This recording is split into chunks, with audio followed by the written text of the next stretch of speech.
हृदयं मधुरं गमनं मधुरं मधुराधिपते रखिलं मधुरं मधुराधिपते रखिलं मधुरं मधुराधिपते रखिलं मधुरं मधुराधिपते रखिलं मधुरं वचनं मधुरं चरितं मधुरं वसनं मधुरं फलितं मधुरं चलितं मधुरं प्रमितं मधुरं मधुराधिपति रखिलं मधुरं मधुराधिपति रखिलं मधुरं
Madhura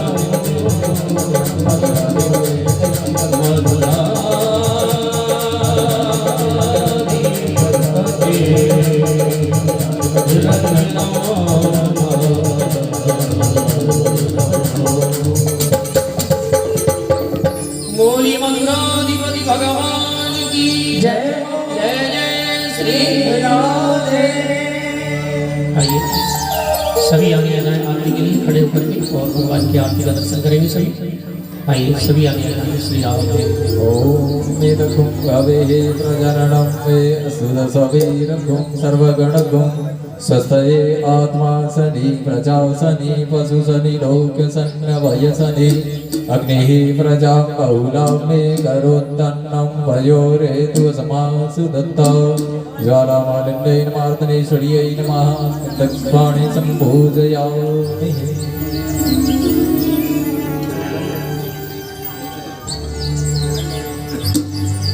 आरती अति पावन पुराण की धर्म भक्ति विज्ञान खान की।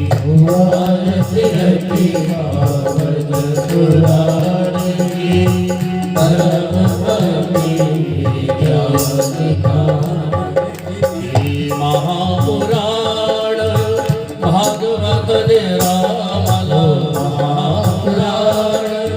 भागवत निरामय सुगम खगविता निगम कल्प फल सुगम परमानंद सुधामय रस कला परमानंद सुधा रस लीला तीर तीर सनिधान आरती अति पावन पुराण की। आरती अति पावन पुराण की। आरती अति पावन पुराण की।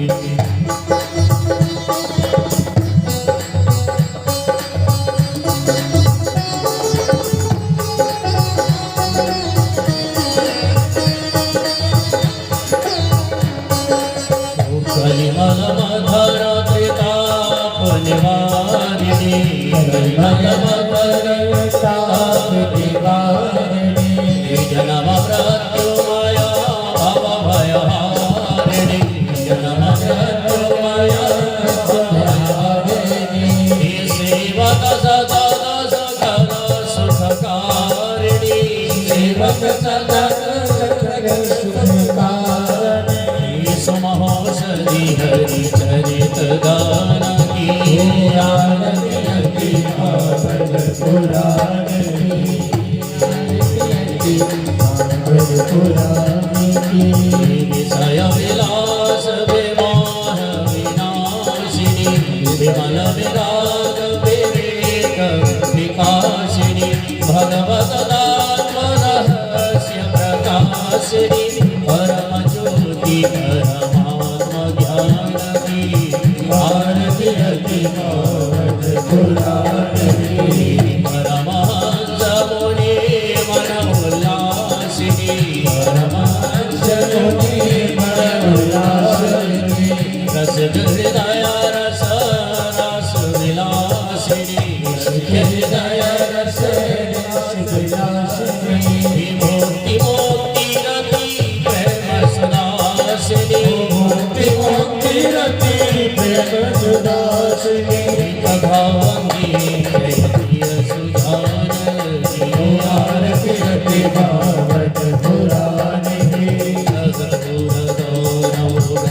करुणावतारम संसार सारम भुजगेन्द्रहारम सदा वसंतम हृदयारविंदे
श्री भागवत भगवान की जय, राघवेंद्र सरकार की जय, वल्लभाधीश भगवान जय, श्री हनुमान जी महाराज की जय, केसरी सरकार की जय, जय जय श्री राधे। यो शान्तिरन्तरिक्षभुं शान्तिः पृथिवी शान्तिरापः शान्तिरोगदयः शान्तिः वनस्पतयः शान्तिर्विश्वे देवाः शान्तिर्मा शान्तिः सर्वगुं शान्तिः शान्तिरेव शान्तिः क्षमा शान्तिरेधि हरिः ओं जलेन शीतलीकरणं पुष्पे देवादिवन्दनम् आरोग्यते आत्माभिवन्दनम् आरार्दिग्यं समर्पयामि आरार्दिग्यं गृह्ण्यम् अस्तु वृक्षाल्य मन्त्रपुष्पाञ्जलि हरिः ओं जन्तेन जन्मयजन्त देवास्तानि धर्माणि प्रथमान्यासन्नादेहनाकौ मयि मानः सचन्दत्र पूर्वै शाद्याः शान्तिदेवः हरिः ओं एकदन्ताय विद्महे वक्रतुण्डाय धीमहि तन्नो दन्ती प्रचोदयात् हरिः ओं गणम्बिकायै च विद्महे कर्मसेत्यै च धीमहि तन्नो गौरी प्रचोदयात् हरिः ओं नारायणाय च विद्महे वासुदेवाय च धीमहि तन्नो विष्णु प्रचोदयात् हरिः ओं महालक्ष्मी च विद्महे विष्णुपत्नी च धीमहि तन्नो लक्ष्मी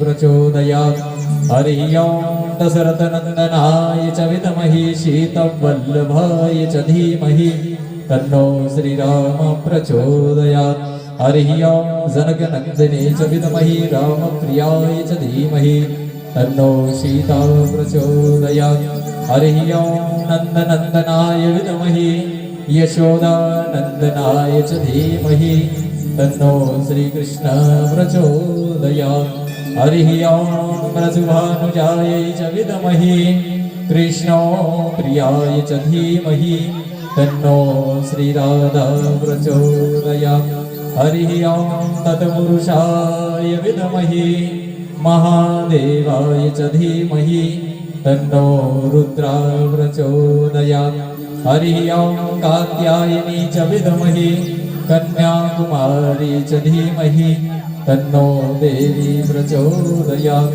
हरिः ओं अंजनी सुताय च विद्महे वायुपुत्राय च धीमहि तन्नो हनुमत प्रचोदयात् हरिः ओं ज्ञानगंगाय च विद्महे महापुराणाय च धीमहि तन्नो भागवत प्रचोदयात् हरिः ओं हंसाय विद्महे परमहंसाय च धीमहि तन्नो श्रीसुख प्रचोदयात् हरिः ओं नानासुगन्धिपुष्पाणि यथा कालोद्भवानि च पुष्पाञ्जलिर्मया दत्तो ग्रहाणां प्रसीद परमेश्वर श्रीमन्तपुष्पाञ्जलिं समर्पयामि प्राणपुरुषोत्तमाय नमः। बोलिए श्रीमद्भागवत महापुराण की वाके बिहारी लाल की राजा रामचंद्र भगवान की हनुमान जी महाराज की शंकर भगवान की विदेकरी सरकार की संकट मोचन हनुमान जी महाराज की गुना नगर के सभी देवी देवताओं की नगर के सभी देवी देवताओं की क्षेत्र के सभी देवी देवताओं की अपने अपने गुरुजनों की अपने अपने माता पिता की सत्य सनातन धर्म की गौ माता की जय जय श्री राम। सभी लोग अपनी अपनी आसन को सुशोभित करेंगे, शांति का परिचय दें और एक चित मन करके श्रीमद् भागवत कथा का रस स्वादन करें। आप लोग बड़े बड़भागी हैं कि चैत्र नवरात्रि के शुभ अवसर पर आप लोगों को श्रीमद् भागवत कथा का रस स्वादन करने का जो शुभ अवसर प्राप्त हुआ है उसका पूर्ण फल प्राप्त करें। और परम आदरणीय परम पूज्य श्री मनोज कृष्ण शास्त्री श्रीधाम वृंदावन जी के द्वारा मधुरमयी अमृतमयी वाणी के द्वारा आपको रस स्वादन कराया जाएगा। और सुंदर सुंदर भजनों का श्रवण कराया जाएगा। तो आप लोग बड़े ही एक चित्रमन कर श्रीमद् भागवत कथा का रस स्वादन करें। जय श्री राधे, जय श्री श्याम।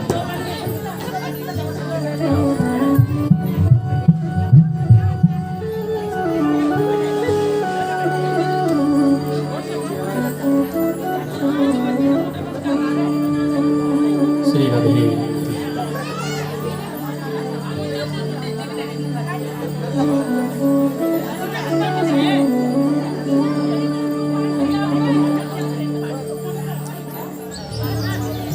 सभी अपने दोनों हाथ जोड़ ले गए और भगवान श्री गणेश जी महाराज का सुमरण वंदन मेरे साथ करेंगे।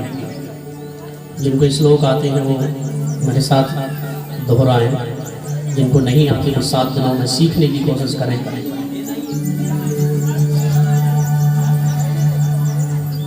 बंसी विभूषित करान्नवनीरदाः पीताम्बरादरुणबिम्बफलाधरोष्ठा पूर्णेन्दुसुन्दरमुखादरविन्दनेत्रा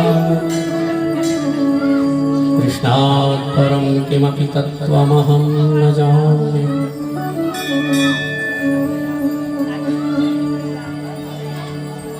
वरहापीडं नटवरवपु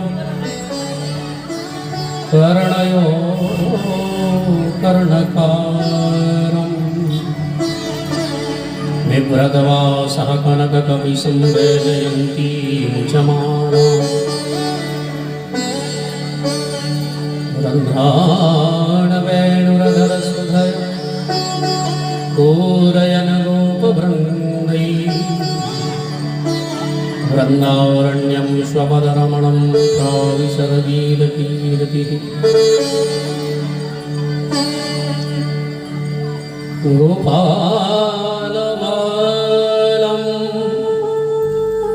भुवनैकपालं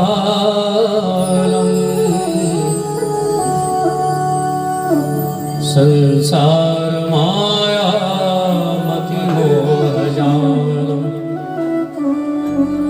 यशो विशालं शिशुपालकालं बालं मुकुन्दं मनसा स्मरामि।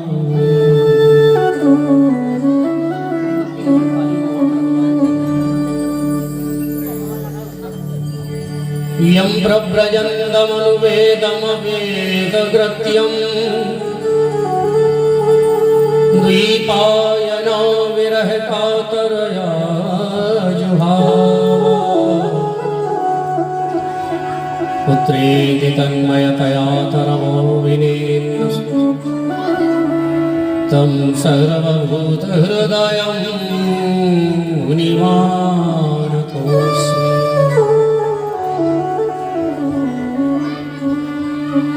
नमः पुण्यविहारिणे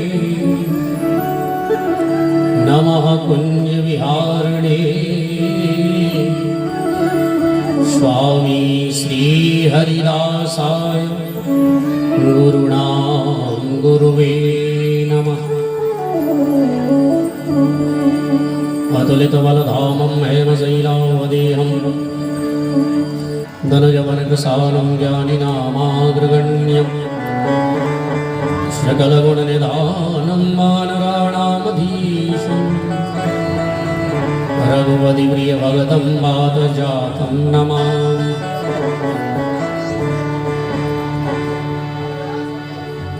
नारायणं नमस्कृत्य नरं चैव नरोत्तमं देवीं सरस्वतीं व्यासं ततो जयमुदीरयेत्। मंगलम भगवान विष्णु मंगलम गरुड़ध्वजा मंगलम पुंडरीकाक्ष मंगलाय तनो हरि। हरे कृष्ण कृष्ण कृष्ण हरे हरे हरे राम राम राम हरे। मेरी भवबाधा हरो श्री राधा नागर सो यातन की चाई पर श्याम हरित दुति हो।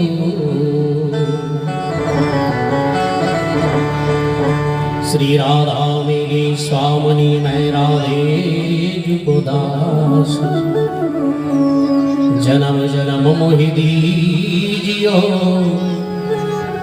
श्री वृंदावन को वास। भक्त भक्त भगवंत गुरु चतुर्नाम बपुवेक तिनके पद वंदन करे ना सत विघ्न अनेक।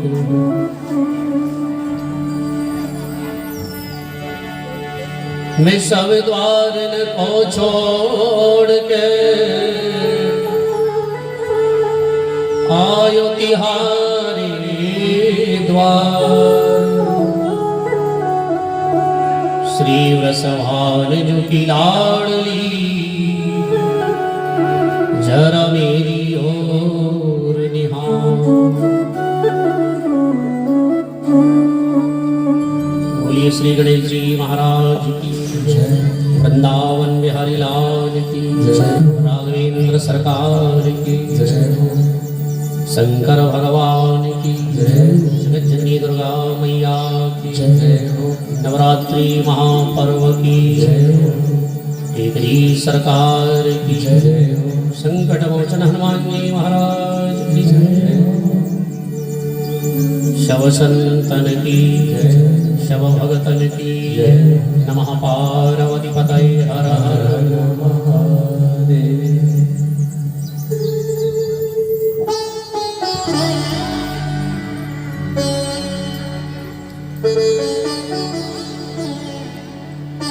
बड़े आनंद की बात है इस पवित्र प्रांगण में आप सभी यहाँ के निवासी सभी भक्तजन आप सब पर कृपा करने के लिए साक्षात वृंदावन से इस पवित्र चैत्र के मास में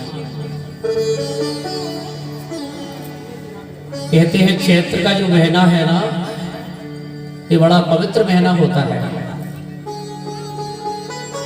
और मेरे प्रभु श्री राम का जन्म भी चैत्र के महीने में नवमी तिथि। भगवान राम कब जन्मे? नवमी तिथि मधुमास पुनीता।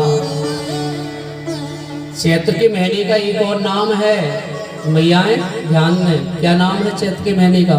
मधुमास। मधु कहते हैं शहद को। वो शहद आप लोगों ने खाई होगी, कितनी मीठी होती है। हाँ। तो ये मीठा महीना है मधुमास। ना सर्दी रहती ना गर्मी रहती महाराज। वृक्ष लताएं सब इतनी सुंदर अवस्था में होते हैं इस समय पे, सारा संसार प्रमुदित हो जाता है।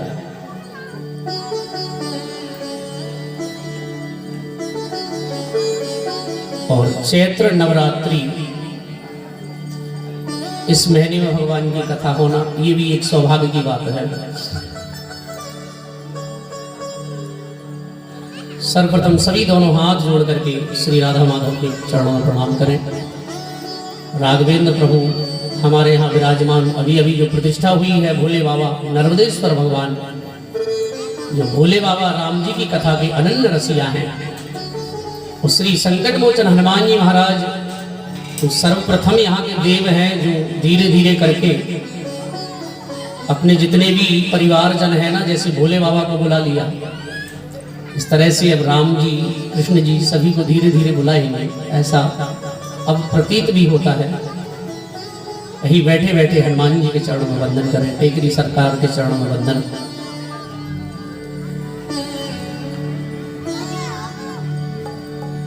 परम पूज्य हमारे मंच पर विराजमान श्री ब्रजेश जी महाराज, समस्त जो ब्राह्मण देवता हैं व्यासपीठ से सादर उनको नमन।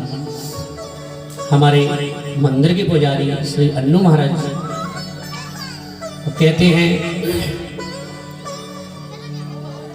जिस मंदिर के पुजारी की तपस्या होती है वो तपस्या आगे इस तरह से रंग लाती है, धीरे धीरे वो आश्रम पवित्र होता चला जाता है।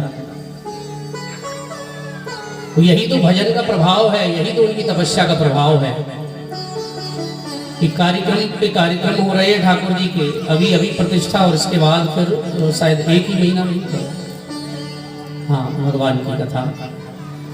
अब उस सूत्रधार इस कथा के हमारे श्री विठल दास जी मीणा, उनकी धर्मपत्नी, उनके चिरंजीव श्री मोहन राज जी मीणा, श्री बड़ारी लक्ष्मी नारायण जी मीणा, उनका समस्त परिवार। कहते हैं जिस परिवार में भगवान की कथा होती है उस परिवार के पूर्वज बड़े ही प्रसन्न होते हैं, पितृ बड़े प्रसन्न होते हैं कि मेरे परिवार में कोई ऐसा नाती पोते ने जन्म लिया कि जो भगवान की कथा, भगवान का चरित्र, भगवान का हवन, भगवान का पूजन कर रहा है। तो मैं तो कामना करूंगा कि जब पितृ प्रसन्न होते हैं तो घर में परिवार आगे की ओर बढ़ता है। और कथा में यही हनुमान जी महाराज से प्रार्थना, केकरी सरकार से, भागवत भगवान से, कि इस कथा का जो प्रतिफल है वो हमारे इस यजमान परिवार को पूर्ण रूप में मिले। उनके यहाँ भी जैसे बालकृष्ण लाल चौथे दिन यहाँ प्रकट होंगे, इसी तरह इस परिवार में भी एक नन्ना मुन्ना बालक भगवान के रूप में स्वयं प्रकट हो, इसी कामना के साथ। और हनुमान जी महाराज से आज अर्जी लगाते हुए वो कहते हैं, सच्ची मन से यदि प्रभु से कोई अर्जी लगा देता है तो मुझे नहीं लगता कि वो कामना पूर्ण ना हो। मेरा विश्वास है आपका हो ना हो, ठाकुर जी उसे जरूर पूर्ण करते हैं।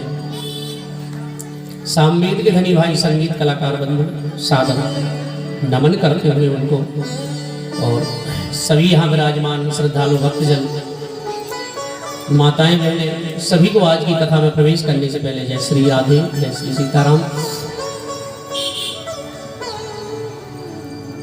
आज आप लोगों ने बड़े भाव से भागवत जी को यजमान परिवार ने मस्तक पर धारण किया।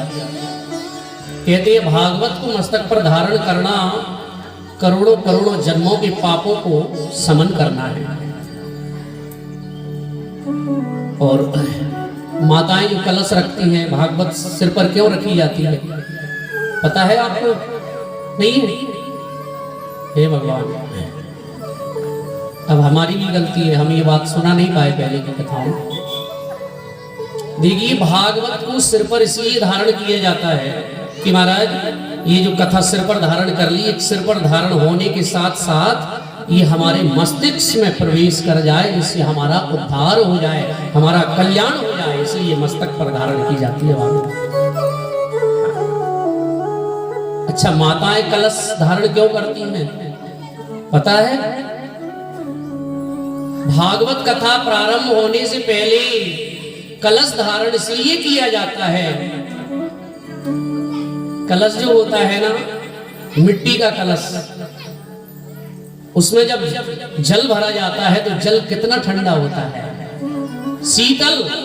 इसी तरह कलश को सिर पर धारण करके एक बात का विचार करना चाहिए कि हे प्रभु, हे गंगा मैया, जिस तरह मैंने तुझे सिर पर धारण किया है, इसी तरह मेरे मस्तिष्क में होकर के मेरे मस्तिष्क को भी ठंडा रखो। हर समय मैं निर्मल रहूं, कभी मुझे क्रोध ना आए, कभी मुझे किसी भी चीज की आकांक्षा ना हो। इसलिए ये सिर पर कलश धारण किया जाता है महाराज। इसलिए तो यजमान परिवार सिर पर कलश धारण करता है। माताएं करती हैं कि महाराज अब 7 दिनों तक तो कम से कम ये सिर को ठंडा रखेंगे, गर्म नहीं होने देंगे, और ये ठंडा रहेगा महाराज तो सब ठंडा रहेगा।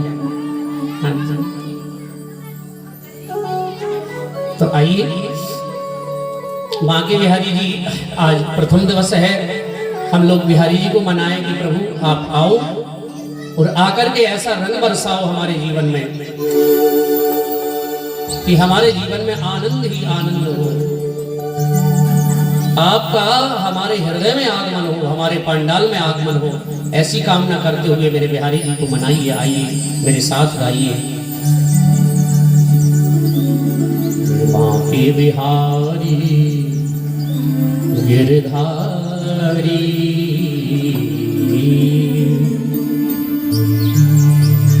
बांके बिहारी गिरधारी, वृंदावन वाले मेरे कुंज बिहारी, बांके बिहारी गिरधारी, बांके बिहारी गिरधारी, बांके बिहारी गिरधारी, बांके बिहारी गिरधारी, हे वृंदावन वाले मेरे कुंज बिहारी, वृंदावन वाले मेरे कुंज बिहारी, वृंदावन वाले मेरे बांके बिहारी, वृंदावन वाले मेरे बांके बिहारी, बांके बिहारी है हो बिहारी, बांके बिहारी गिरधारी, बांके बिहारी गिरधारी, बांके बिहारी गिरधारी, हाथ उठा के वृंदावन वाले मेरे कुंज बिहारी, वृंदावन वाले मेरे कुंज बिहारी, और से गाइए।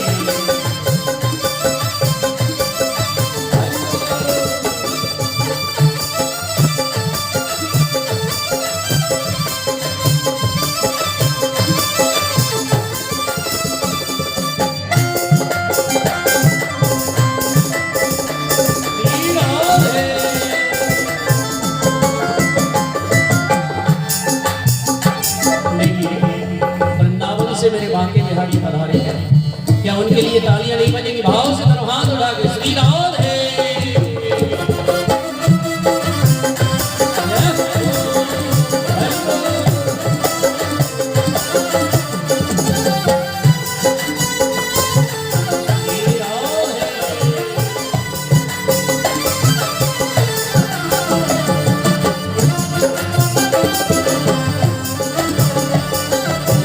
बांके बिहारी गिरधारी, बांके बिहारी गिरधारी,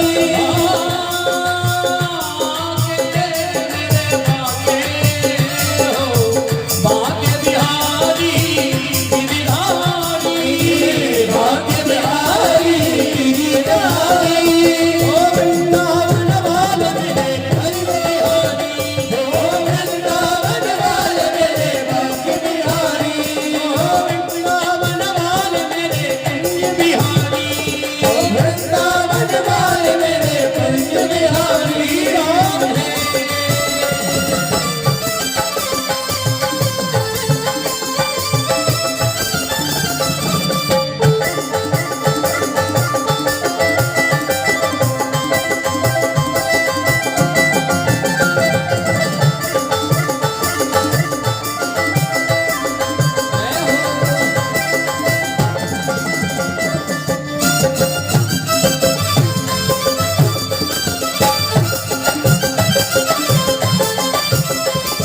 और वो बिहारी की सूरत को अपने हृदय में बैठाते हुए कैसे हैं वो ठाकुर?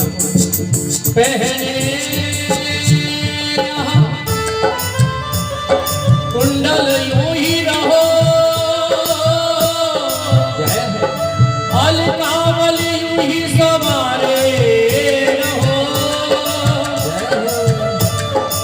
अधरामृत पान कराते हुए हर कंजे में मुरली धारे रहो। नहीं और विशेष करो अब तो, हो मेरे बांके बिहारी, हो मेरे प्यारे कन्हैया, नहीं और विशेष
गोरस में जत हरी मिले एक पंथ दो का। सभी गाइए भाव से।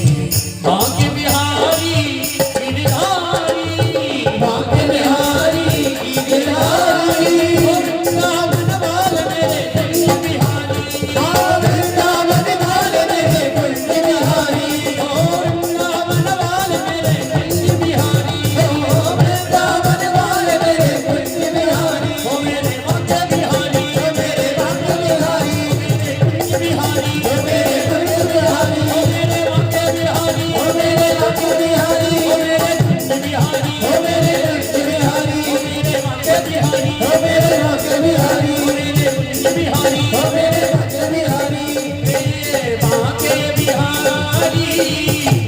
गिरधारी, बांके बिहारी गिरधारी, ओ वृंदावन वाले मेरे कुंज बिहारी, ओ वृंदावन वाले मेरे कुंज बिहारी, ओ मेरे बांके बिहारी, ओ मेरे बांके बिहारी, ओ मेरे कुंज बिहारी, ओ मेरे बांके बिहारी, ओ मेरे बांके बिहारी, ओ मेरे बांके बिहारी, मेरे कुंज बिहारी, ओ मेरे बांके बिहारी, ओ मेरे बांके बिहारी, ओ मेरे बांके बिहारी, बांके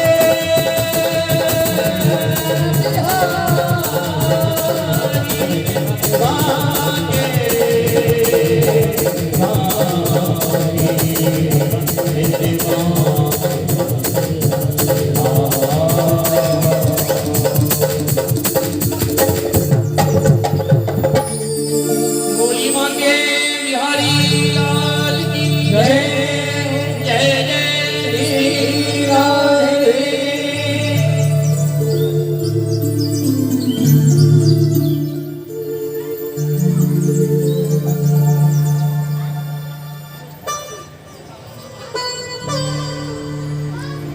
आइए हम और आप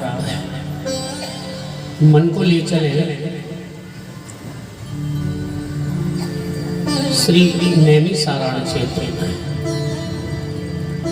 बड़ा ही पावन तीर्थ है महाराज, जहाँ संतों का समागम होता है, जहाँ सत्संग होता है, वह बड़ा ही पावन तीर्थ होता है।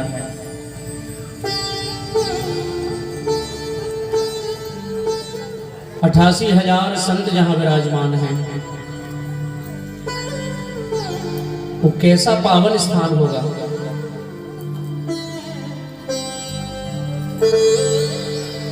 और उसी संतों की मंडली के बीच में एक बड़े ही ज्ञानी, जिनके हृदय में ज्ञान झलक रहा है, और जिसके हृदय में ज्ञान झलकता है महाराज, वही तो पूजनीय है। ऐसे संत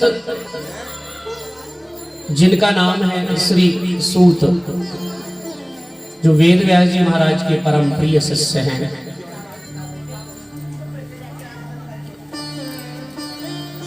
अठासी 88,000 संत विराजमान हैं। सूत जी महाराज का आगमन हुआ और श्रीमद् भागवत महापुराण की परमहंस संहिता, वैष्णव संतों का धन,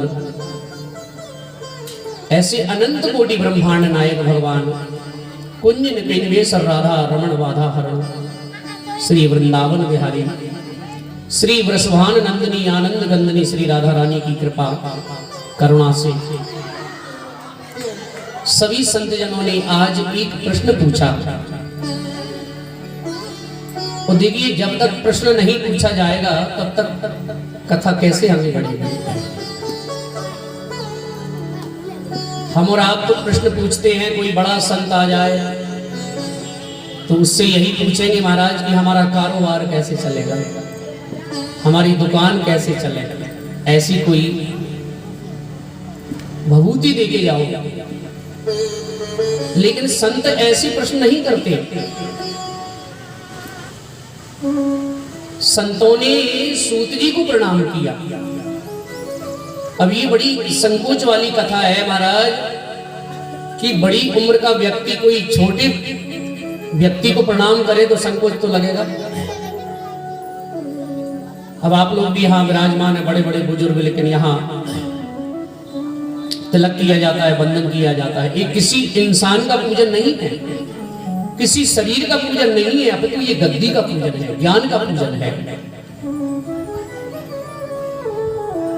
हम और आप सब ज्ञान के आगे झुकते हैं जो गुरु के द्वारा दिया गया है।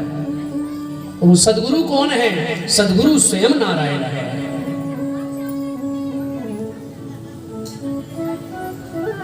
और संतों ने प्रश्न क्या किया कि महाराज यही घोरे कलो प्राप्ति, कि महाराज ये जो कलयुग है बड़ा खतरनाक युग है। ना तो मनुष्य को समय भगवान के लिए, यहाँ तक कि भोजन करने को समय नहीं है महाराज, किसी से बात करने को समय नहीं है। अच्छा ये बना के बात नहीं कह रहा हूँ, ये भागवत में पहले ही लिख दिया सुखदेव जी ने, और आज ये हो भी रहा है। अच्छा आप हमारे साथ ही देख लो, 2 रात 1 पूरा दिन सफर चल रहा था, बीच में अब ऐसा नियम है कि कुछ खा सकते नहीं है, आप समझते ही हैं। ट्रेन का भोजन कर लिया, मानो सब गड़बड़ हो गया। घर आए और रात्रि के 12 बजे तो 11 बजे आना हुआ है, और फिर घर चल दिया।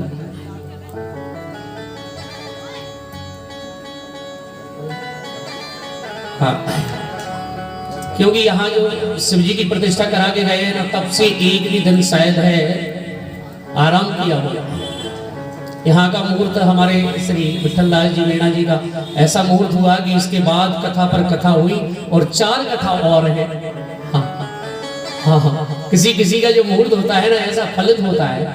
घर के बच्चे तो कहने लगे महाराज अब आप ऐसे ही जाते रहोगे कि कुछ रुकोगे नहीं। हाँ, हमने कहा क्या करें भाई, हमको ठाकुर जी ने काम ही ऐसा दिया है। ठीक है,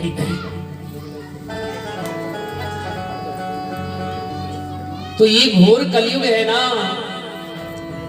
ये कलयुग में मनुष्य का मन भगवान के चरणों में कैसे लगेगा?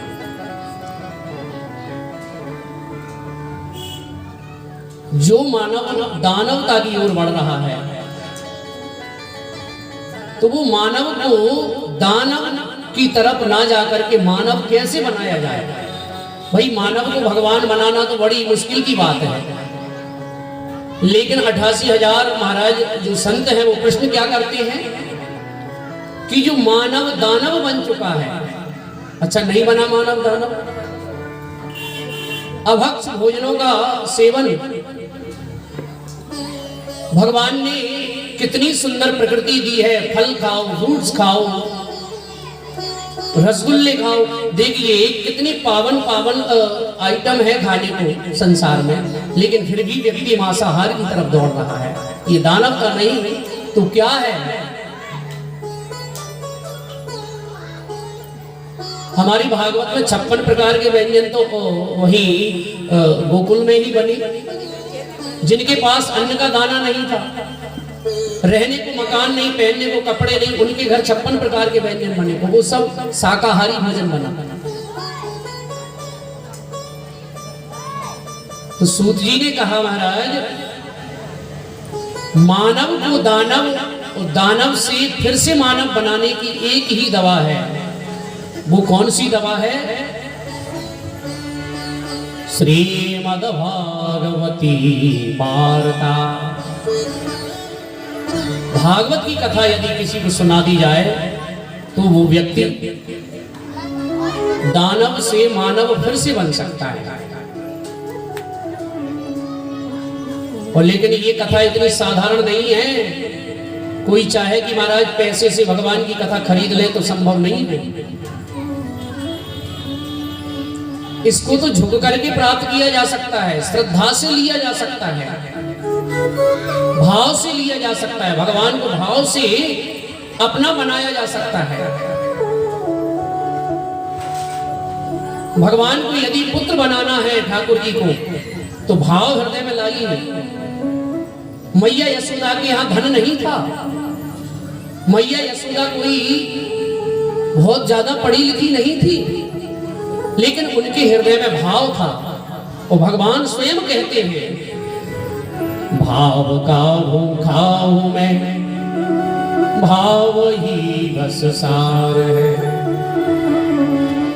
भाव का भूखा हूं मैं, भाव ही बस सार है। भाव से भजता जो मुझको, उसका बेड़ा पार है। भगवान स्वयं कहते हैं, भाव बिन कुछ भी जो देवे, मैं कभी लेता नहीं। भाव से एक फूल भी दे तो मुझे स्वीकार है।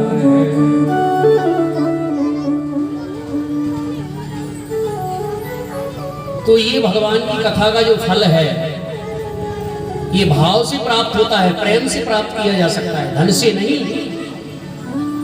गोस्वामी बाबा तो कहते हैं, ये फल साधन दे नहीं हुई। तो बोले ये भागवत की कथा मिलती किसको है? तो फिर लिखते हैं, तुम्हारी कृपा पावे कोई कोई। व्यक्ति के जब अनंत जन्मों के भाग्य का उदय होता है, तो भगवान की कथा में उसका मन होता है कि चलो कथा सुन ले।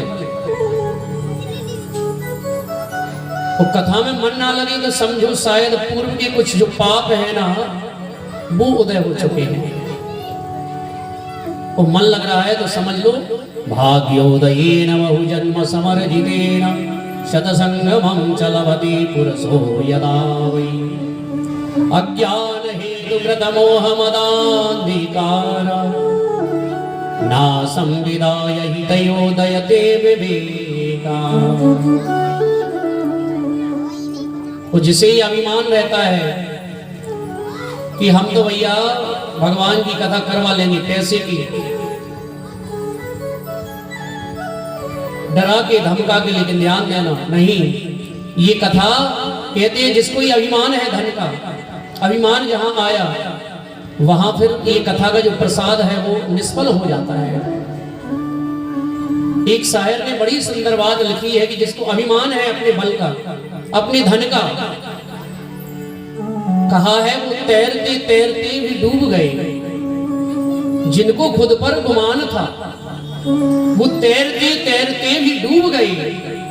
जिनको खुद पर गुमान था और वो डूबते डूबते भी तर गए। जिन पर ठाकुर तू मेहरबान था, जिन पर ठाकुर तू मेहरबान था। सूत जी कहते हैं, दुर्लभम त्रयवे तदेवानुग्रह हेतुकम मनुष्यत्वम मुमुक्षत्वम महापुरुष संशया।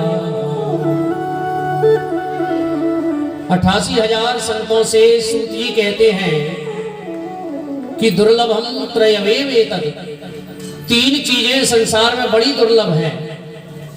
एक तो मानव बनना बड़ा दुर्लभ है। हाँ। हम लोगों का जन्म हो जाता है, हम बड़े हो जाते हैं तो लगता है महाराज कि हमको भगवान ने बढ़िया जन्म दे दिया। लेकिन ध्यान देना, शास्त्र कहते हैं 84 लाख योनियों में जन्म लेने के बाद मानव जीवन मिलता है। और हमारे गोस्वामी बाबा तो कहते हैं ये जीवन कितना कठिन है। बड़े भागे नुसतन पावा, बड़े भागे नुसतन पावा, बड़े भाग नुसतन पावा, बड़े भाग नुसतन पावा, बड़े भाग नुसतन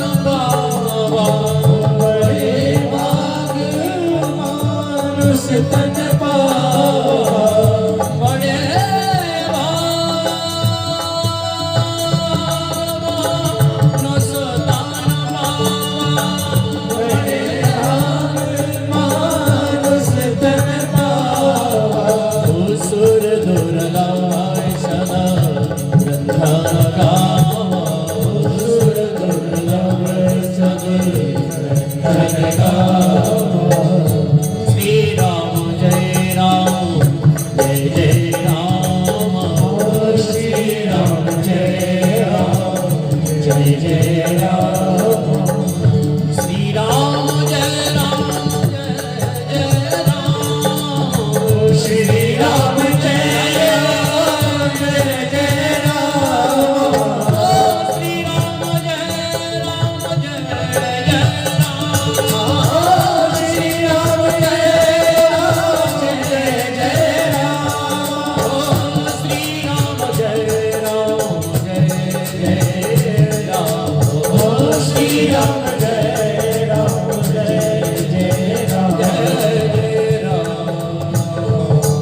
बड़े भाग मानुष तन पावा।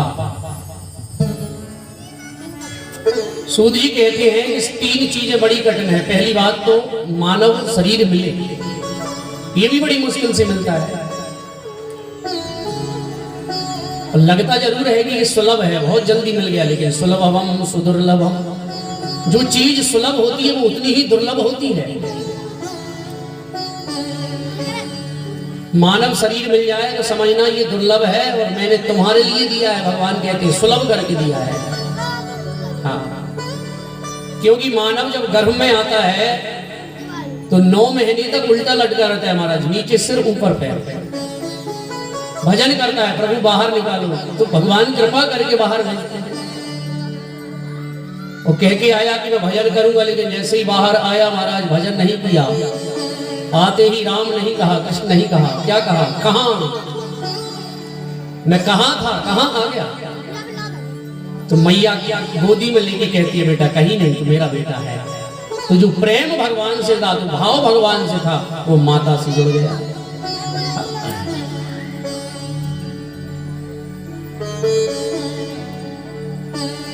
और दूसरी चीज है, पहली चीज तो है मनुष्य बनना, और दूसरी चीज है मुमुक्षुत्व। मनुष्य बनने के बाद व्यक्ति के जीवन में मुमुक्षा हो, मुमुक्षु रहे। मुमुक्षु का मतलब है भगवान के चरणों की ओर बढ़ने का प्रयास, भाव उसके हृदय में बढ़े। नहीं तो कई लोग तो मनुष्य बनने के बाद भी जिन्होंने कभी भगवान की कथा ही नहीं सुनी, जो कभी मंदिर ही नहीं है महाराज। मनुष्यत्वम मुमुक्षत्वम, और जब तक मुमुक्षा नहीं होगी, जब तक हमारा विचार नहीं बनेगा कथा में जाने का, सुनने का, मंदिर जाने का। और तीसरी जगह है, तीसरी बात है क्या, महापुरुष संशया। और मुमुक्षा भी जब हो सुनने की, तो कोई ऐसा महापुरुष हमें मिले, सदगुरु हमें मिले, जो कि भगवान से हमें जोड़ दे। तो समझ लेना तीनों चीजें जिसके जीवन में है उसका कल्याण निश्चित है। बोल भक्त वत्सल भगवान की। दुर्लभ हो त्रयवेमी। और ये जो भगवान की कथा है ना, ये भी हमारी आत्मा का भोजन है। जैसे कि यदि भोजन ना मिले शरीर के लिए, पानी ना मिले, तो महाराज भूख के मारे छटपटा जाता है जीव, खलबली मचने लगती ही, पेट में लड़ाई होने लगती है, युद्ध होने लगता है। इसी तरह महापुरुष संशया, जो महापुरुष लोग हैं, जो भगवान के भक्त हैं, उनके लिए भगवान की कथा ना मिले, सत्संग ना मिले, तो वो भी छटपटाने लगते हैं। कहा भी है, बिन पानी भोजन बिना उदर मचावे क्रांति, बिना भजन सत्संग के मिले न मन को शांति। महाराज मन को शांति तो तब मिलेगी जब तक भगवान की कथा श्रवण नहीं कर पाएंगे, जब तक भगवान की कथा श्रवण नहीं करेंगे। और आज की कथा तो भगवान से जान पहचान की कथा है। जब तक हम भगवान को जानेंगे नहीं तो पहचानेंगे कैसे। जानो बिन न होए प्रतीति, बिन प्रतीत होए नहीं प्रीति, प्रीत बिना नहीं भगत दृढ़ाई, जिम खगपति जल के चिकनाई। आज तो भगवान को हमें जानना है, पहचानना है। तो आइए आज महात्मा की कथा में प्रवेश करने से पहले पहला श्लोक है भागवत का। आप भी हो सके तो मेरे साथ गाइए। सच्चिदानंद रूपाय विश्वोत्पत्त्यादि हेतवे तापत्रय विनाशाय श्री कृष्णाय वयम्। सतचित आनंद स्वरूप भगवान श्री नंद नंदन नारायण, जो विश्व की उत्पत्ति करते हैं, विश्व का पालन करते हैं, विश्व का लय कर देते हैं। तीनों प्रकार के तापों को जो विनाश करने की जिनमें ताकत है, ऐसे भगवान को सभी जितने भी संत थे सभी ने भाव से प्रणाम किया। श्री कृष्णाय वयम् नमः।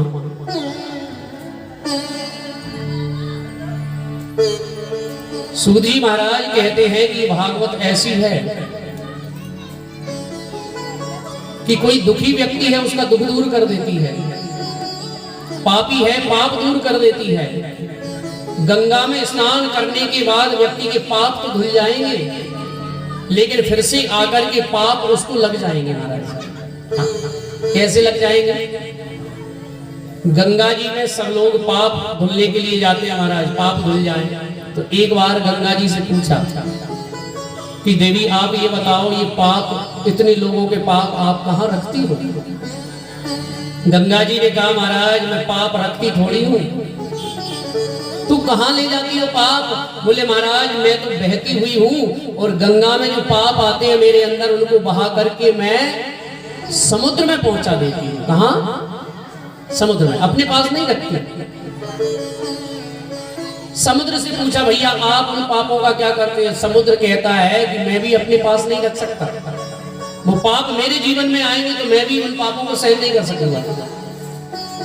समुद्र कहता है महाराज मैं भी उन पापों को कहां भेजता हूं? बोले बादलों के पास में वो मैं पाप भेज देता हूं, बादल बन करके उन पापों को खींच लेते हैं। फिर पूछा महाराज बादलों से आप क्या करते हैं? तो बादल बोले महाराज सीधी सी बात, जिसके जो पाप हैं वो जा करके हम फिर से उन्हीं के यहाँ बरसा देते हैं। चलो ये तो नियम है, सिस्टम है महाराज। सूत जी कहते हैं लेकिन ये भागवत जो है प्रेत पीड़ा विनाशनी, गंगा में तो केवल पाप धुलते हैं लेकिन भागवत श्रवण करने से, भागवत ज्ञान गंगा में जो व्यक्ति गोता लगा लेता है उसके तो जीवन में पाप, ये जो भागवत रूपी गंगा है पापों को भस्म कर देती है, जला करके फेंक देती है, दोबारा वो पाप पनप ही नहीं सकते।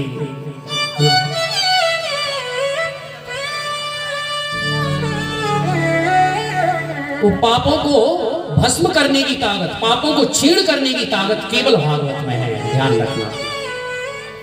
मैं ये नहीं कह रहा हूं कि गंगा जी में पाप नहीं धुलते, धुलते, लेकिन पापों को भस्म करने की ताकत केवल एकमात्र भागवत महापुराण की कथा में है। ये नितांत सत्य बात है।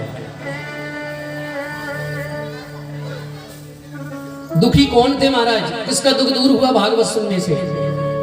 तो एक दिन नारद मुनि आकाश मार्ग में बड़े दुखी होते हुए चले आ रहे थे।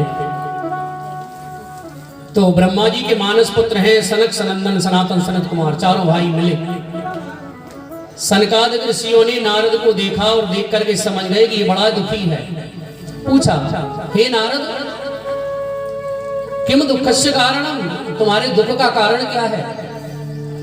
हमने तो सुना है कि कोई कितना भी दुखी हो, कितना भी बेचैन हो, अगर संत का दर्शन उसे मिल जाए तो उसका दुख दूर हो जाता है।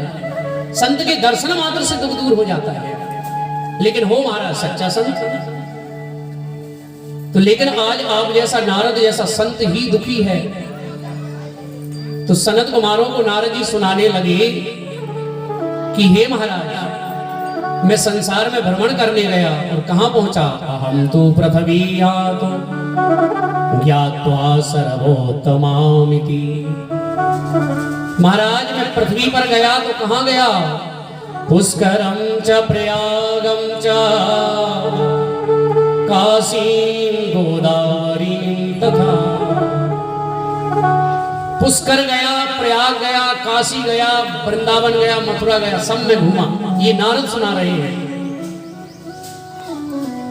तो सनत कुमारों ने कहा नारद जब तुम अच्छी अच्छी जगह गए, धार्मिक स्थलों पर गए तो तुम्हें वहां शांति मिली? नारद बोले यही तो बात है, संसार में गया तो मैं सब जगह लेकिन मुझे शांति कहीं नहीं मिली। जहां देखो वहां लूट मार मची है महाराज। बड़े बड़े यहाँ मंदिर हैं, आप भी जाना कभी। अच्छा ये नितांत सत्य बात है। आप किसी मंदिर में जाना जो विशेष मंदिर है, अगर आपने बढ़िया दक्षिणा चढ़ा दी महाराज तो आओ लाइन से बेलाइन होकर के दर्शन मिल जाएंगे। और अगर आपने दक्षिणा कम चढ़ाई ना तो चलो चलो लाइन में लगो, घंटों लाइन में लगना पड़ता है। तो ये शांति का स्थान है क्या? उस करम च प्रयागम च, मुझे कहीं शांति नहीं मिली। और नारद कहते हैं जब मैं घर घर में जाकर के मैंने देखा तो वहां भी मुझे देखा गया, क्या देखा मैंने कि बड़े दादा परदादा का सम्मान समाप्त हो गया। बड़े बुजुर्गों को कोई पूछ नहीं रहा है महाराज। वो चिल्लाते रहते हैं, बेटे सुनते नहीं है। ये जो कथा आज कई हजार वर्ष पहले सुखदेव जी महाराज ने लिखी है, वो आज घटनाएं सत्य हो रही है। घर में जो नई नई बहू आती है, जो बेटा घर में चलतीदार हो जाता है, वो माता पिता की बात नहीं मानता। ये नारद कह रहे हैं सनत कुमारों से। और मैंने घर घर में जाकर के देखा, नई नई बहुओं की चलती है, सासू जी दूर बैठी है हमारे, कौन पूछे। देखिए हम बना के नहीं कह रहे हैं, श्लोक में लिखा है तरुणी प्रभुतागे श्याल को बुद्धि दाएगा। तो सनत कुमारों ने कहा भी कि घर में नई बहू अगर काम करती है तो उसका कर्तव्य है माताजी आराम करें, लेकिन घर में कोई भी कार्य करो अपनी सासू माँ से पूछ करके करो, दादी जी से पूछ करके करो, तो ध्यान देना वो घर स्वर्ग बन जाएगा।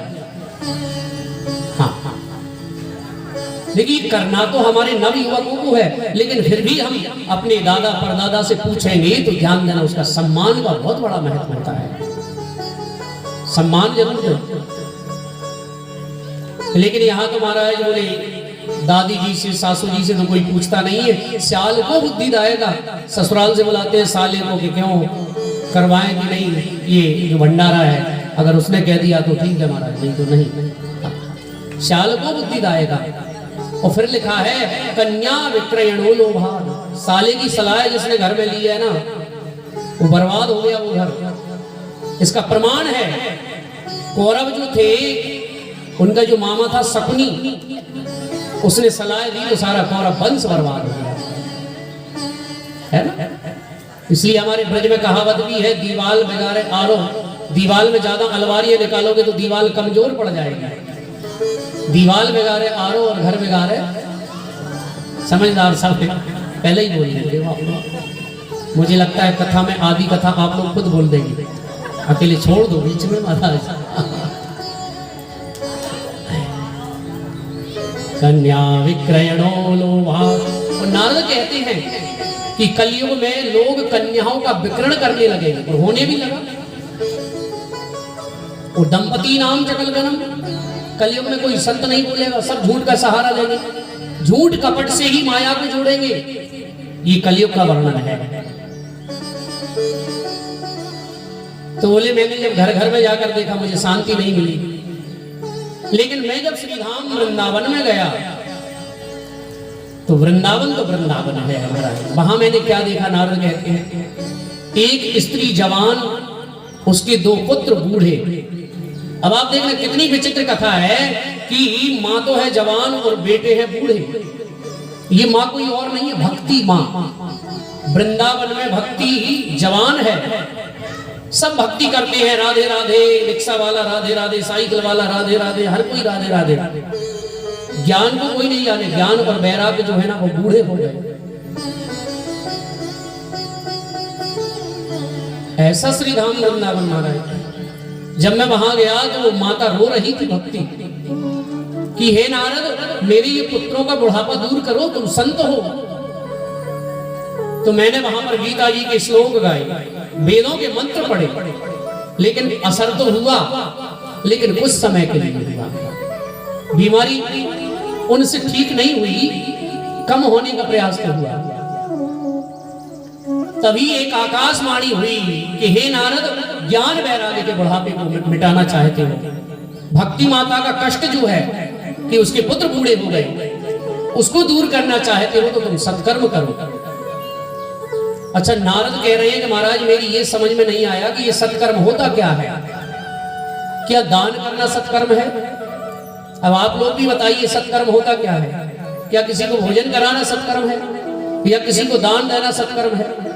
सत्कर्म किसे कहते हैं?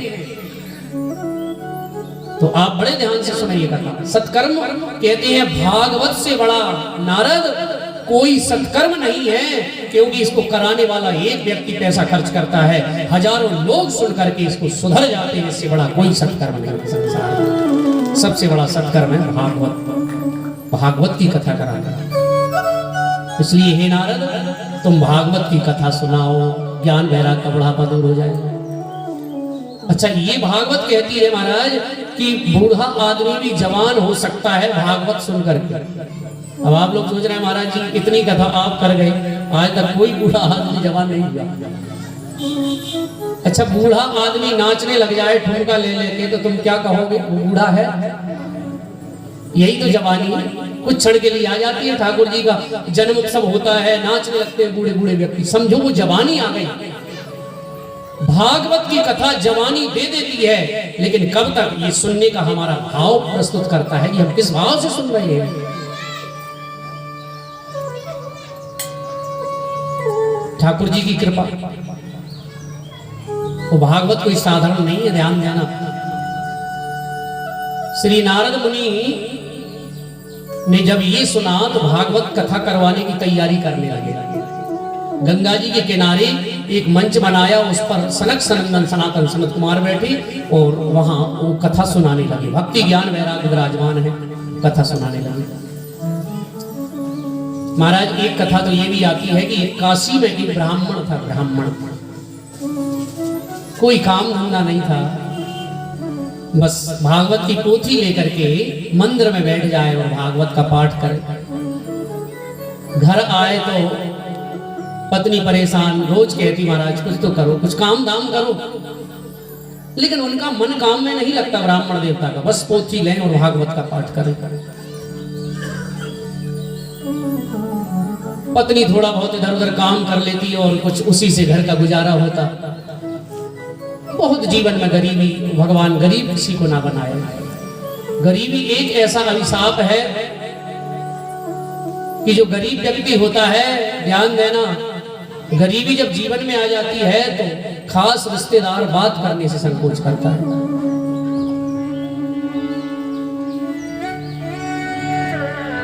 बन जाते हैं रिश्तेदार जब पैसा पास होता है, टूट जाता है गरीबी में जो रिश्ता खास होता है। ये संसार बड़ा विचित्र है। ब्राह्मण देवता के जीवन में इतनी गरीबी। एक दिन कुछ संत आए, उस समय वो ब्राह्मण देवता भागवत का पाठ हनुमान जी के मंदिर में सुना रहे थे। इधर घर में देखा, संतों ने कहा वो ब्राह्मण देवता की पत्नी से कि देवी आज हमने सुना है तुम ब्राह्मण हो और बड़े ही शुद्ध ब्राह्मण हो, आज हमारा मन होता है हम आपके यहाँ प्रसादी पाएं। वो ब्राह्मण देवता की पत्नी रोने लगी, सोचने लगी कि आज जीवन में पहली बार कोई संत दरवाजे पर आए, क्या खिलाऊं। भीतर जाकर के देखा किसी बर्तन में एक चावल का दाना भी नहीं था। बहुत देर हो गई, ढूंढते ढूंढते कुछ धान। संत समझ गए कि इनके घर भोजन नहीं है। संतों ने कहा देवी तुम चिंता मत करो, अगली बार जब हम आएंगे तो आपके घर भोजन करेंगे। और कहा है भगवान घर में इतना तो दे, साईं इतना दीजिए जामे कुटुंब समाए, मैं भी भूखा ना रहूं साधु ना भूखा जाए। इतनी ठाकुर जी कृपा कर दे तो ये जीवन सुताही पूर्ण सुख भोग लेगा। संत चले गए, पत्नी को बड़ी जोर से गुस्सा आई। महाराज भागवत की पोथी लेकर ब्राह्मण देवता आए तो खरी खोटी सुनाई कि तुम कुछ करते, घर में कुछ अन्न धन होता तो आज संतों को मैं भोजन न करा देती। अरे तुम कुछ करते क्यों नहीं? ब्राह्मण देवता कहते हैं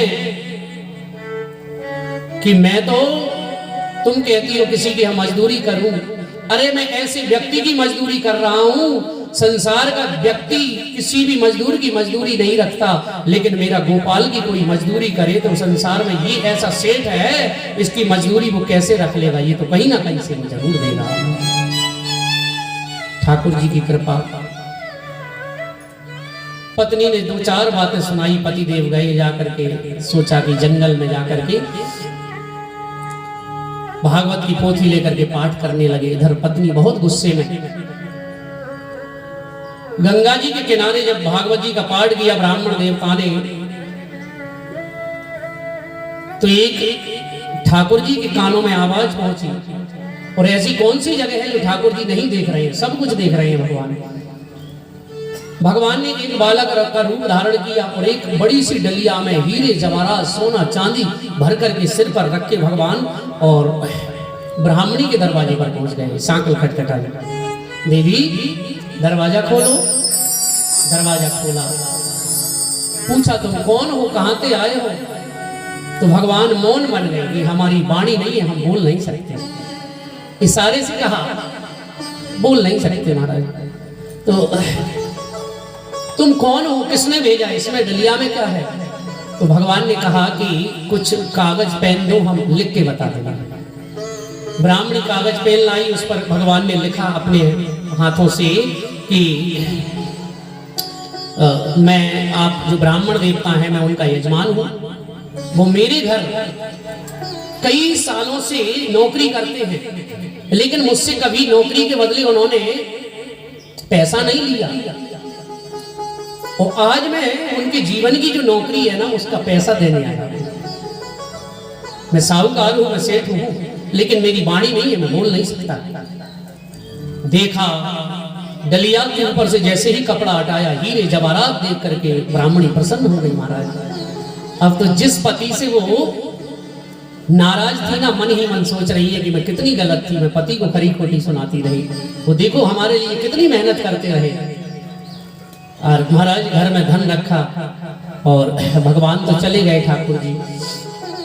शाम को पति देव ब्राह्मण देवता ने सोचा कि अब पत्नी की जो गुस्सा है ना शांत हो गई होगी, अब मैं चलूं। घर पहुंचे महाराज, दरवाजे पर जैसे ही सांकल खटखटाई और पत्नी ने सुना कि पति देव आए हैं, थाली में आरती लेकर के और खड़ी है। ये संसार बड़ा विचित्र है। आरती उतारी, अब ब्राह्मण देवता सोच रहे हैं कि हो सकता है आरती करके फिर पिटाई करें। आरती उतारी, ब्राह्मण देवता संकोच में कि अभी अभी तो लड़ाई हुई थी, ऐसा कैसे हो सकता है। फिर जैसे ही अंदर गए, अच्छे आसन पर बिठाया और आपके लिए जल ठंडा गरम कैसा लाऊं, आप चाय पिएंगे या कॉफी लेंगे या सब पूछने लगी। अब पति देव जो ब्राह्मण देवता थे सोच रहे हैं कि ये सब हुआ कैसे महाराज। अब कहने लगी, वो खुद ही बोल पड़ी, आपने पहले से क्यों नहीं कहा, आप हमारे लिए इतनी मेहनत करते रहे। आज आपका वो सेठ आया था जिसके यहाँ की नौकरी करते हैं। ब्राह्मण देवता के नेत्रों से आंसू झरने लगे कि मैं तो किसी सेठ की नौकरी नहीं करता, मैं तो केवल एक सेठ को जानता हूं, वो मेरा सावरा सलोना सेठ है। और वो सावरिया सेठ ने ही शायद कुछ कौतुक कर दिया।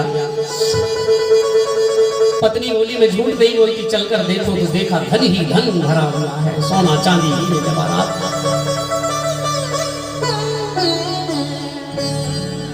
कहा भी है, जगत मजबूरी देत है, नहीं राखत भगवान।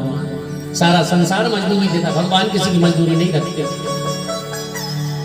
हमसे भी लोग कहते हैं, महाराज जी आप यहाँ जाते हो कथा करने, वहां जाते हो, तो कथाओं में आप क्या लेते हैं, क्या ध्यान देना, कथा में कोई देने वाला क्या है, कोई किसी को क्या दे सकता है।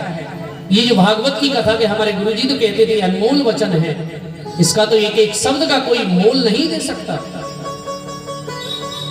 कई कथाएं ऐसी भी होती है, हम कभी झूठ नहीं बोलते यहाँ से, कई कथाएं ऐसी भी होती हैं जिनमें हम खुद अपनी तरफ से लगा के चले आते हैं कि यजमान तुम्हारी कथा हो जानी चाहिए, जो भी है वो बाद में देखा जाएगा, ठाकुर जी की कृपा, बाद में जो होगी सो देख लेंगे। ऐसी भी कथा है। और हमारे पास भी जो धन है वो सब ठाकुर जी ने ही तो दिया है, हम कोई अलग से थोड़ी ना लाए हैं कि कोई बहुत बड़े नौकर हैं। ठाकुर जी ने दिया है तो ठाकुर जी के लिए एक बार देकर तो देख। भगवान स्वयं कहते हैं, तू एक पैर मेरे लिए चलकर तो देख, तेरे लिए 1000 पैर चलकर ना आऊं तो कहना। तू मेरे लिए कुछ करके तो देख, मैं तेरे लिए सब कुछ ना कर दूं तो कहना। तू मेरी कथा संसार में सुना कर तो देख, मैं तुझे कथा वाला संसार में ना बना दूं तो कहना, तुझे मूल्यवान ना बना दूं तो कहना। भगवान स्वयं कहते हैं, एक बार उनके लिए बढ़कर देखो। जगत मजूरी देत है, नहीं राखत भगवान। भगवान की ऐसी पावन कथा है। तो नंद नंदन यशोदा नंदन भगवान जो है ना, राम जी पर एक बार भरोसा करके देखो, एक बार अपने जीवन की डोर उन्हें सौंप कर तो देखो।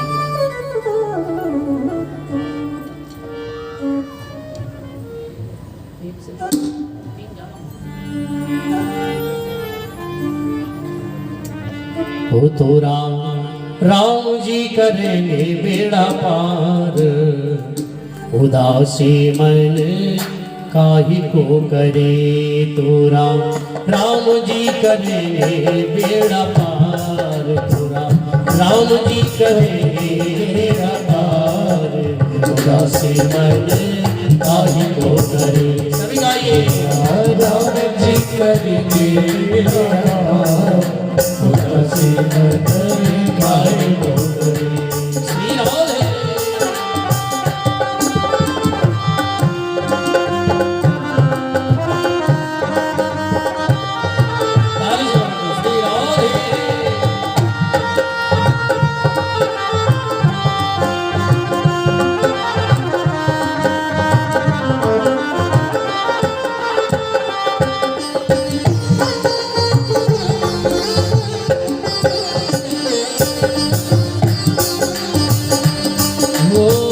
काहे को करे रे, काहे को डरे, काहे को करे तो राम जी करेंगे बेड़ा पार, उदासे मना काहे को करे, राम जी करेंगे बेड़ा पार, उदासी मन काहे को करे।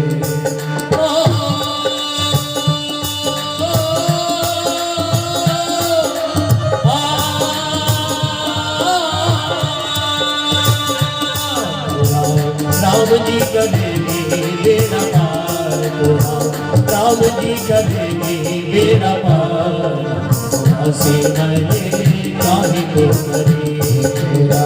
राम जी करेंगे बेड़ा पार, उदासी मन काहे को करे।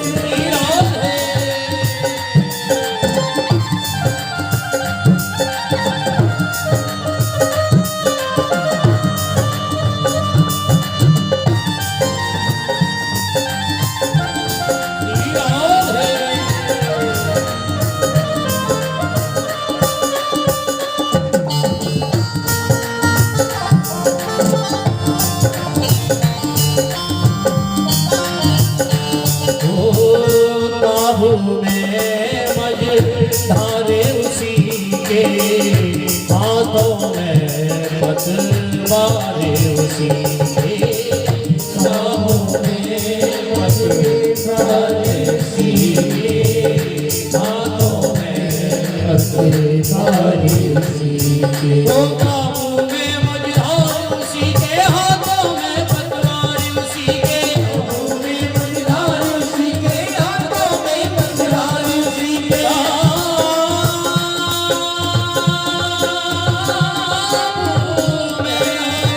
मझधार उसी के,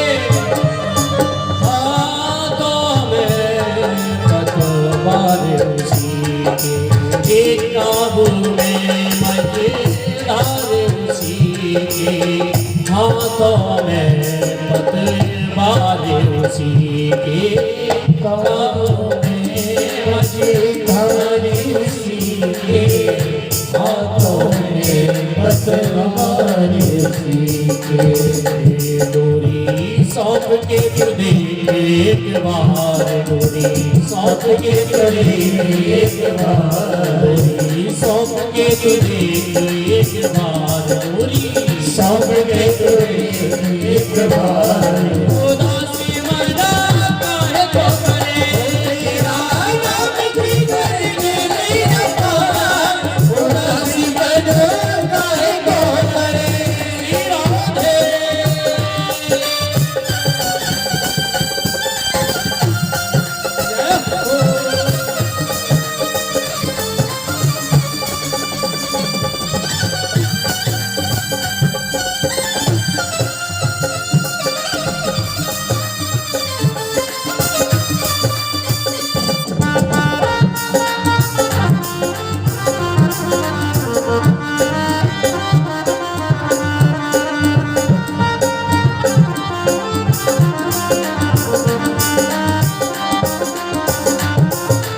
और ये जीवन की जो नौका है, जीवन नैया तेरी राम हवाले, लहर लहर हरि आप संभाले। नैया तेरी राम हवाले, लहर लहर हरि आप संभाले। नैया तेरी राम हवाले, लहर लहर हरि आप संभाले। नैया तेरी राम हवाले, लहर लहर हरि आप संभाले। नैया तेरी राम हवाले, लहर लहर हरि आप संभाले। नैया तेरी राम हवाले, लहर लहर हरि हरि आप ही उड़ाए मझधार, हरि आप ही उड़ाए मझधार। उदासी मन काहे को करे, तेरा राम जी करेंगे मेरा पार। उदासी मन काहे को करे, भजले राम राम राम सीता राम राम राम। ओ भजले राम राम राम सीता राम राम राम। भजले राम राम राम सीता राम राम राम। भजले राम राम राम सीता राम राम राम। भजले राम भजले राम। ओ भजले राम भजले राम। श्री राधे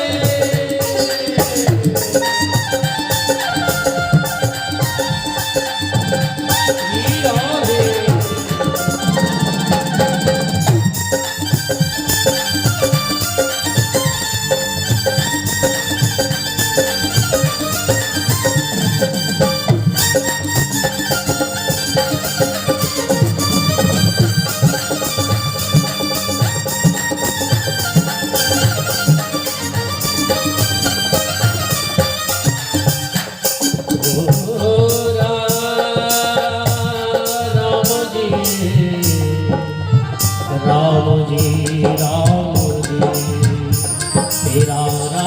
करेंगे बेड़ा पार, उदासी मन काहे को करे। तेरा राम जी करेंगे बेड़ा पार, उदासी मन काहे को करे। राम जी की बेड़ा पार करेंगे तो भाव से गाइए। तेरा राम जी करेंगे बेड़ा पार, उदासी मन काहे को करे।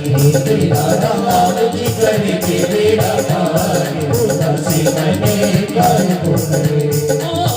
काहे को करे, काहे को डरे,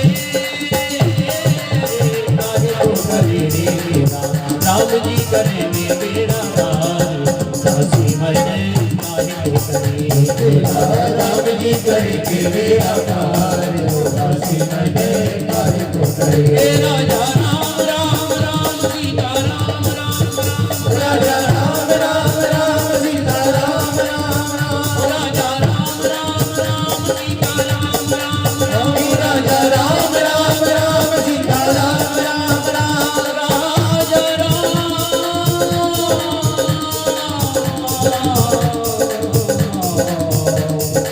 सीता राम।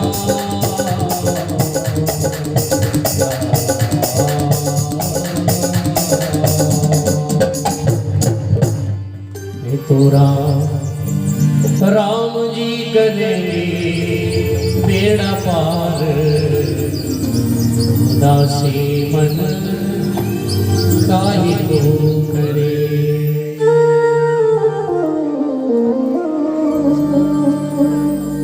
कितनी सुंदर पंक्ति लिखी है। काबू में मझधार उसी के,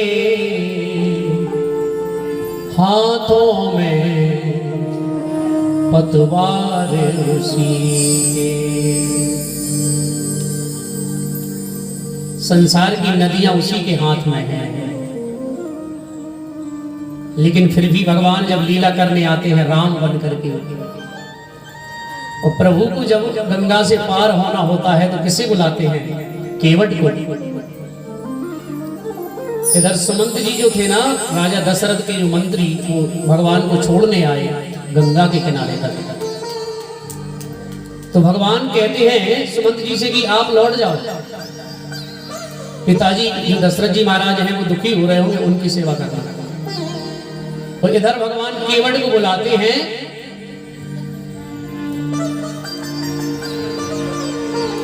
मांगी नाव न केवट आना, कहीं तुम्हार मरम में जाना। अच्छा देखिए, बड़ी विचित्र कथा है कि इधर भगवान केवट को बुला रहे हैं तो केवट आ नहीं रहा है, और इधर सुमंत जी से कह रहे हैं कि तुम जाओ, तो सुमंत जी जा नहीं रहे। हाँ, अच्छा तीनों लोगों के नाथ जिनके सामने ब्रह्मा विष्णु महेश भी खड़े रहते हैं, एक इशारे पर वही काम करने लगते हैं। लेकिन वही संसार में राम बन करके आया तो सुमंत जी से कहता है, सुमंत जी भी भक्त है और इधर केवट भी भक्त है, इनकार कर दिया भगवान की बात मानने से। और केवट आया भी तो कहने लगा कि महाराज चरण पखारूंगा, चरण आपके। राम जी ने कहा कि भैया चरण क्यों पखारोगे? बोले महाराज मैंने सुना है आपके चरणों में वो जादू है कि एक शिला से आपके चरण छुए तो वो शिला नारी बन गई, और मैं नहीं चाहता महाराज कि मेरी नौका पे चरण आपके पड़े और वो भी नारी बन जाए। केवट कहता है, और अगर वो नारी बन गई तो एक मेरी पत्नी घर पे है, एक और नारी हो जाएगी, और मैं जब इसको लेके घर पहुंचूंगा वो पूछेगी क्यों, इसको कहां से लाए, तो क्या जवाब दूंगा, उसको कैसे समझाऊंगा? लक्ष्मण जी कहते हैं कि वाह रे केवट, तू पत्नी को नहीं समझा सकता, भगवान को समझा रहा है। तो केवट कहने लगा कि महाराज भगवान को समझाना सरल है, पत्नी को समझाना नहीं है सरल, बड़ा कठिन है। देखिए बड़े सुंदर सुंदर भाव है। तो केवट कहने लगा महाराज मेरा नियम है, जो पहले आता है मैं उसको पहले पार करता हूँ। राम जी बोले पहले हम आए, हमको उस पार लगाओ। केवट कहता है नहीं प्रभु, आपसे पहले भी कोई आया है। राम जी ने कहा दिख तो रहा नहीं घाट पर। तो केवट कहता है कि प्रभु अगर आपको वो दिख जाता जो पहले आया है तो फिर वो यहाँ थोड़ी रहता, वो तो फिर वहां पहुंच जाता, तर जाता। तो वो कौन है जो मुझसे पहले आया है? राम जी ने कहा, बोले वो जो आपसे पहले आए हैं वो मेरे पूर्वज हैं, मेरे दादा परदादा। मैं उन्हीं को तो आपके चरणों के जल से उनको आपके पहले पहुंचाना चाहता हूँ, संसार सागर से पार, इस गंगा से पार, आपके चरणों में पहुंचाना चाहता हूँ। वो पहले आए हैं, वो पहले जाए, इसके बाद आपका नंबर। और यही किया उसने, अपने पितरों को पार कर दिया। और महाराज नौका में बैठ करके भगवान को जब नौका चलाने लगा केवट, तो कहते हैं बीच गंगा में ले जाकर के वापस लाता है, फिर लौटा लेता है, फिर लाता है, फिर लौटा लेता है। केवट कितना समझदार था कि अगर मैंने गंगा में इनको पार लगा दिया और पार गए और ये रफू चक्कर हुए, इससे पहले इनका दर्शन कर लो जितना है यहाँ बीच में। अच्छा भगवान ने भी कहा रे केवट, तू बार बार नौका इधर ला रहा है, उधर ले जा रहा है, ये क्या कर रहा है, चक्कर क्यों लगवा रहा है? तो कितना सुंदर जवाब दिया। बोले महाराज आप हमें संसार के मनुष्यों को नीचे भेजते हैं, फिर ऊपर, फिर नीचे, फिर ऊपर, 84 चक्कर लगवाते हैं। हमारा क्या हाल होता होगा? आपके 2-3 चक्कर में ही हालत खराब है। और केवट ने जब पार लगाया भगवान ठाकुर जी को, प्रभु राम को, तो सिए ही की पिय जाननहारी, मन मुदरी मन मुदित उतार। कहते हैं मुद्रिका उतार करके सीता जी ने दी और केवट को उतराई दी। तो केवट कहने लगा नहीं प्रभु मैं उतराई नहीं लूंगा। क्यों नहीं लोगे महाराज? तो बोले महाराज एक जाति के व्यक्ति आपस में लेन देन नहीं करते। राम जी ने कहा भैया तू मेरी जाति का कैसे? ध्यान से सुने, भगवान कहते हैं कि भैया मैं और तुम एक जाति के कैसे? तो भगवान कहते हैं, तो केवट भी कहता है मैं गंगा तट का माझी हूँ, तुम भव सागर के केवट हो। प्रभु मैं गंगा से पार करने वाला केवट हूँ, लेकिन आप भव से पार करने वाले केवट हैं। तुम इस गंगा के तट पर हो प्रभु, मैं इस गंगा के तीर पे हूँ, तुम उस गंगा के तट पर हो। मजदूर कहीं मजदूरों से मजदूरी लेते हैं भैया, मल्लाह कहीं मल्लाहों से मल्लाही लेते हैं भैया। अपने को ऋणी समझते हो तो ऋण मेरा वही चुका देना।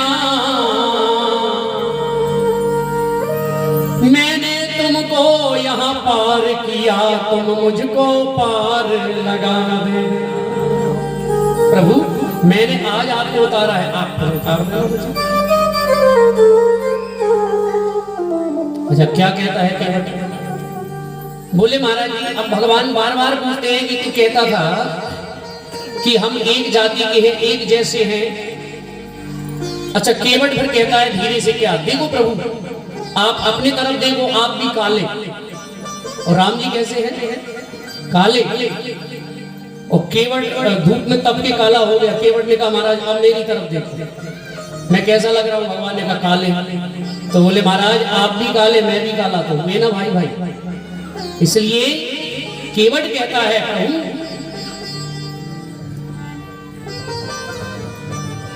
हो कछु हम कारे, ही कछु तुम कारे, हे आज भूवई मिले कारे का। आप भी काले और मैं भी काला, और आज हम और आपका बड़ा ही सुंदर भाव बनाए महाराज। केवट कहता है वो कछु हम कारे, कछु तुम कारे, आज भूवई मिले कारे कारे। हम कारे कछु तुम कारे, आज भूवई मिले कारे कारे। कछु हम कारे प्रभु, कछु तुम कारे, हम कारे कछु तुम कारे, आज भूवई मिले कारे कारे, आज भूवई मिले कारे कारे।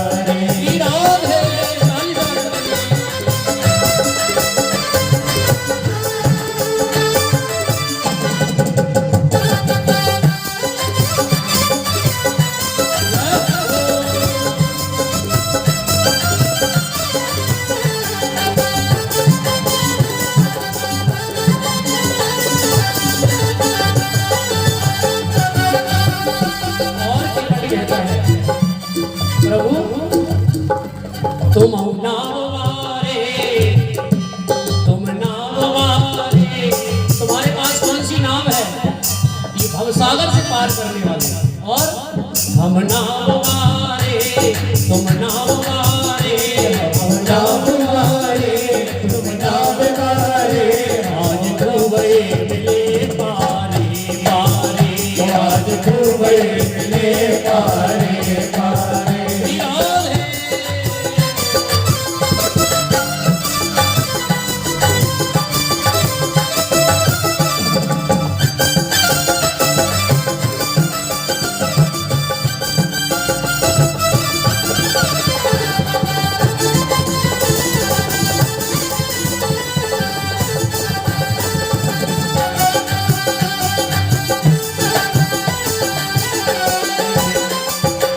केवट का कितना सुंदर भाव है। केवट कहता है प्रभु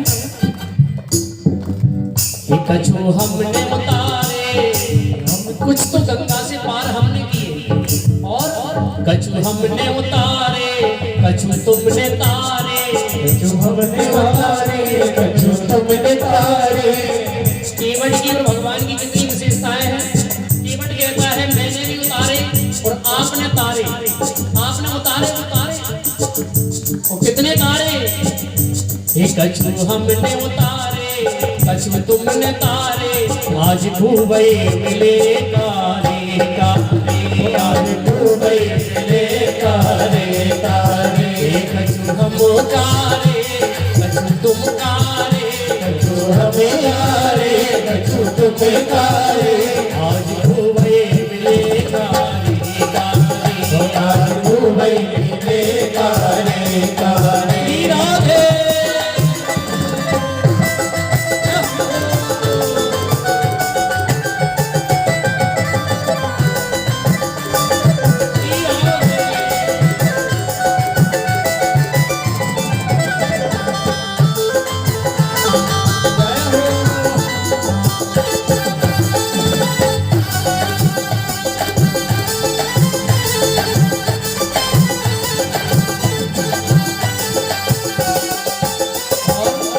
केवट का बड़ा ही सुंदर भाव है। केवट कहता है हो तुमने उतने